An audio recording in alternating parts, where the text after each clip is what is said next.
नमस्कार. आज आपण थोडंसं युरिनरी स्टोन्सबद्दल काही ऐकून घ्यायचं आहे. युरिनरी स्टोन्स कसे असतात? दोन्ही किडनीजमधनं तयार होतात आणि नंतर ते खालच्या नळींमधनं येऊन खाली लघवीच्या थैलीपर्यंत येऊन ते पडू शकतात. कधी-कधी लघवी वाटे ते पडूनसुद्धा जाऊ शकतात. युरिनरी स्टोन्स आणि पित्ताशयातले स्टोन्स याच्यातला एक बेसिक फरक असा आहे, की पित्ताशयात खडे झाले तर आपण पित्ताशयच काढून टाकतो, म्हणजे परत स्टोन्स तयार होणार नाहीत. पण युरिनरी स्टोनमध्ये आपण किडनीच काही काढू शकत नाही. युरिनरी स्टोन्स हे एकदा झाले, की ते परत-परत होणार आहेत हे 100% आहे. मग ते झालेच कशाकरता?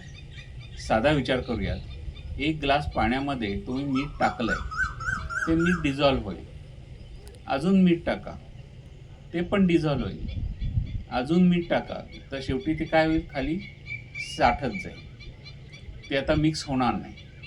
तसंच युरिनरी स्टोन्समध्ये जेव्हा क्षाराचं प्रमाण एक ठराविक लेव्हलच्या वर जायला लागतं, तेव्हा ते डिपॉझिट व्हायला लागतात.